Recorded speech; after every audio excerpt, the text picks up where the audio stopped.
Kate Hudson knelt by the cold stream, her combat boots sinking into soft mud. The water tasted sweet, like childhood memories, like peace. Her last day of leave before heading back to command at Fort Harrison. She cupped another handful of water, watching the Montana mountains rise against the blue sky. 20 years in Special Forces hadn't dulled her love for these quiet moments. Her radio crackled softly on her belt. Standard procedure, always connected. Even on leave. The first sign was subtle. Her digital watch flickered and died. Then her radio went silent. Kate stood, water dripping from her chin. The air felt wrong, charged, like before a storm. Her combat instincts screamed danger. A flash lit up the sky, brighter than the sun. Kate shielded her eyes, heart pounding. The light faded, leaving strange colors dancing in her vision. She grabbed her phone. Dead. Her backup radio. Dead. Everything electronic had stopped. In the distance, car alarms started wailing. Then they too fell silent. Global EMP, she whispered. Only one thing could cause that kind of pulse.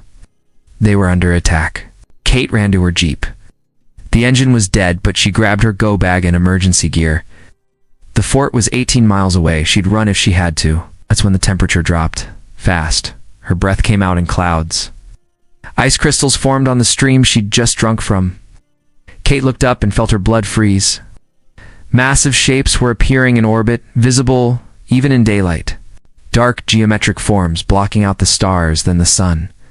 One by one, they took position above Earth. Her training kicked in. Kate pulled out her satellite phone, the one device hardened against EMPs. She punched in the emergency code for command. Oh. This is Major Hudson. We have multiple objects in orbit, size and origin unknown. Global electronics are down. Quest immediate. The call cut off. Kate stared at the phone. It was working, but the signal was being blocked. All signals were being blocked. Through gaps in the clouds, she saw new shapes, smaller, but still massive. They were descending toward Earth, toward every major city she could see. Kate started running. The fort had backup systems, hardened bunkers. They'd have some defense capability. They'd have answers. A sound filled the air, deep, mechanical, like nothing on Earth. The ground shook. The shapes were getting closer. Kate ran faster, her boots pounding dirt trails she'd known since childhood. The water from the stream still wet on her chin. The last taste of peace before war. Behind her, the shapes broke through the cloud layer. They were heading for Great Falls, for Helena, for every population center in sight. Odd in her gut, Kate knew this was only the beginning.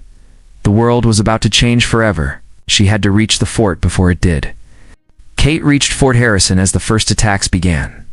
The base's backup generators hummed beneath reinforced concrete, powering essential systems. Soldiers rushed through dim corridors lit by emergency lights. Major Hudson, Lieutenant Paul Baker ran toward her. Command center is operational. Colonel Walsh needs you now. They hurried through the bunker. Through narrow windows, Kate saw burning planes falling from the sky. The invaders' ships hung low over the city, dark shapes against red clouds. The command center was chaos. Officers huddled around old analog equipment and paper maps. Modern screens stayed dark. Hudson, thank God. Colonel Walsh looked older than yesterday. We've got reports from surviving units worldwide. They hit every major military installation at once. But here's the thing, they're human. Kate stared at the grainy photos on his desk. The images showed captured pilots from a downed enemy ship. They looked completely human. That's impossible, she said. Facial recognition matched some of them to our own database. But they're different versions. Alternates. Walsh's hands shook. They're us from another Earth. A dying Earth. Explosions rocked the bunker. Dust fell from the ceiling. They're hitting the missile silos, Baker shouted. We need to launch now. Negative. Kate grabbed the launch key from Walsh's hand. If they're human, they'll have the same weaknesses we do. We need prisoners. We need intel. A soldier burst in. Major, they've breached the east wall. Kate grabbed her rifle. Baker with me. Colonel, get those missiles ready, but wait for my signal. They ran through smoke-filled corridors. Gunfire echoed ahead. Kate's team stacked up at a corner, then moved into the fight. The invaders wore sleek black armor. They fought with perfect precision. But they moved strangely, like they weren't used to Earth's gravity. Kate's team pushed them back. One invader fell, blood pooling under his helmet. Human blood. "Take that one alive," Kate ordered. They secured the prisoner in a holding cell. Kate watched through the window as medics treated his wounds. He was young, maybe 20. When they gave him water, he started choking. "What's wrong with him?" Baker asked. Kate's mind raced. The stream? This morning, the water tasted sweet. Remember? She turned to Walsh. "Test his blood chemistry now." The results came back in minutes. The prisoner's body couldn't process Earth's water. It was toxic to him. "Their Earth must be different," Kate said. "Different enough that our water is poison to them. That's why they're here. They need our resources, but they have to change them first. Change everything." A new explosion shook the base. Alarms blared. "They're targeting the water treatment plant," Baker shouted. Kate checked her rifle. "Now we know their weakness. But they know we know." She looked at Walsh. "Sir, I have a plan. But you're not going to like it." Outside, the invader ships descended toward the city's reservoir. 72-hour war for Earth's water had begun. Operation Watershed launched at dawn. Kate's plan was simple but dangerous. Use Earth's water as a weapon. The hard part was getting to Siberia. The Russian science facility held the only working molecular converter big enough to weaponize the entire water supply. Kate's team flew low in old prop planes, the only aircraft the EMP hadn't fried. 5 minutes to drop, Baker called from the cockpit. Through the clouds, Kate saw the facility's towers. Russian forces had held off 3 invasion attempts here. They knew why. Commander Dmitry Volkov met them on the landing strip. His face was scarred from recent fighting. "Major Hudson, converter is ready. But we have a problem." He led them through underground tunnels. Scientists worked on massive machines that hummed with power.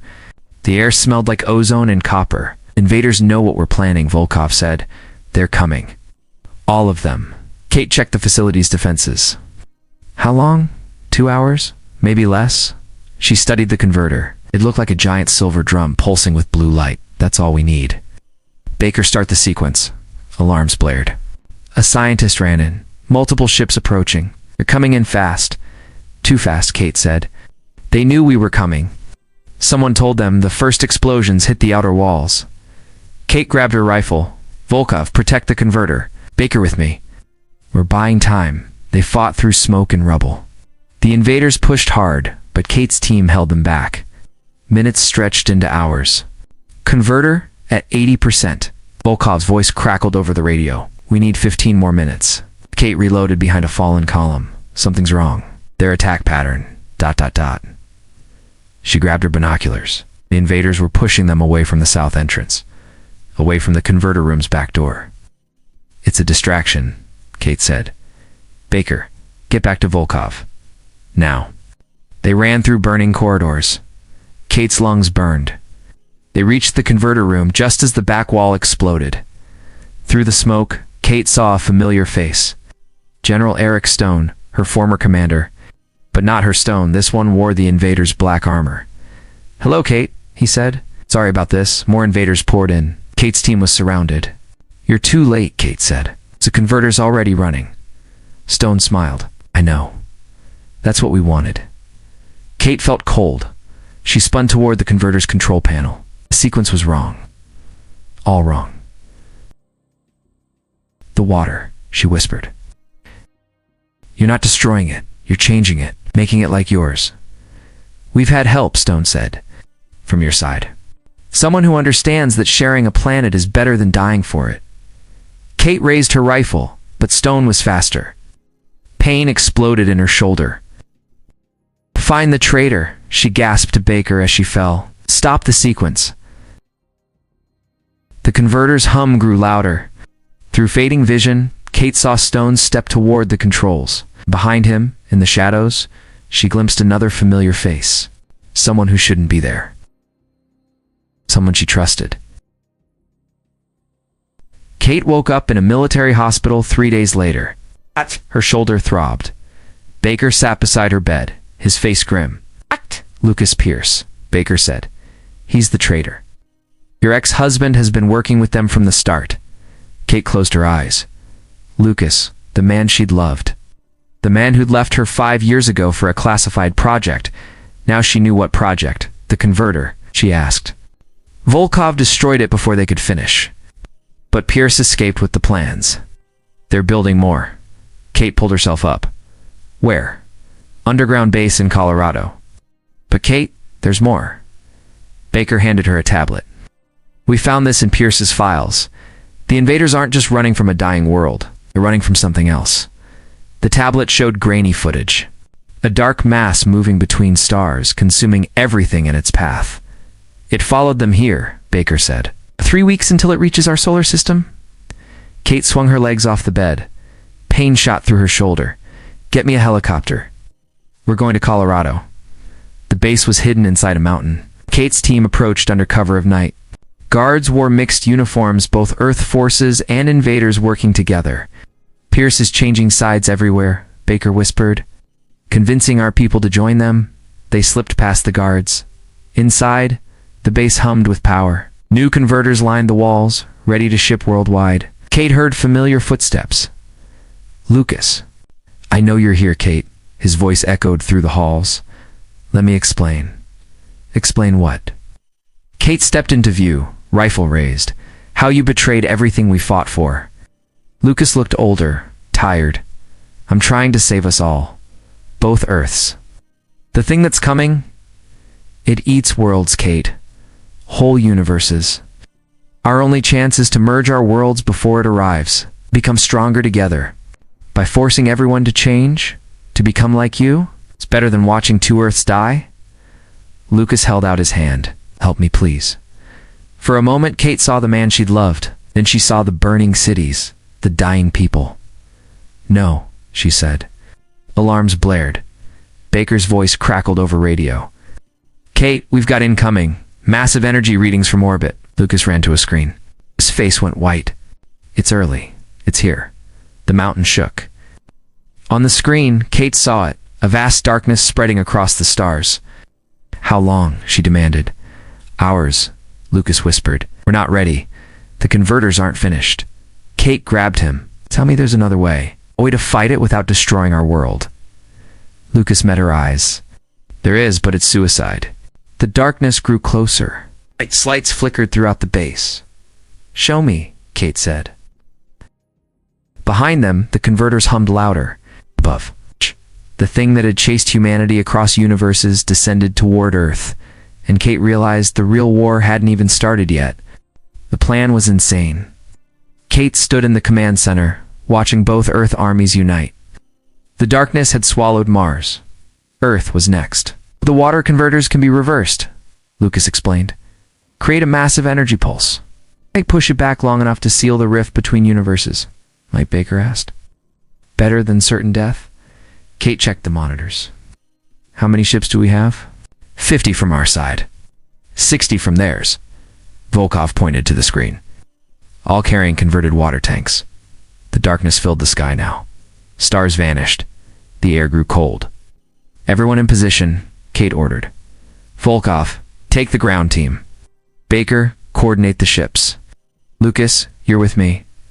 They boarded the lead ship. Kate took the controls, feeling the strange new engines hum. Lucas worked the converter systems beside her. Kate, he said quietly. About everything. ... double quotes, not now. She pushed the throttle. We survived first. The fleet rose through clouds. The darkness waited above, alive and hungry. Kate had never felt so small. Energy pulse ready, Lucas called. All ships in formation. Kate took a deep breath. Send the signal. 50 converters activated at once. The sky lit up blue. The darkness recoiled, but kept coming. More power? Kate shouted. Everything we've got. The ship groaned. Metal twisted. Warning lights flashed red. Hulls breaking up. Baker radioed. 8. We're losing ships. The darkness pushed back. Kate saw it clearly now, a living void consuming reality itself. Earth's twin hung behind them, both planets moments from death. The rift, Lucas pointed, there we can seal it. Kate saw it, a tear in space where the invaders had crossed over. The source of everything. All ships, full power to the rift, she ordered. They turned as one, converters blazing. The darkness followed.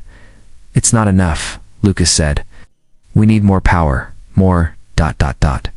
He looked at Kate. She knew that look. No, she said.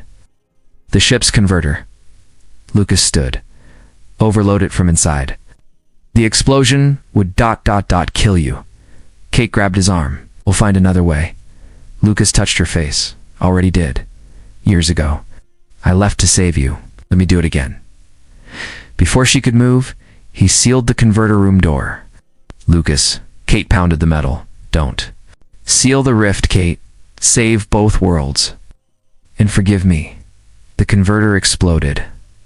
White light filled space. The darkness screamed, a sound that shattered minds. Kate's ship spun away. Through tears, she saw the rift collapse. The darkness, trapped between universes, vanished. They had won. Both Earths survived. But the cost? Hours later, Kate stood on a mountain in Montana.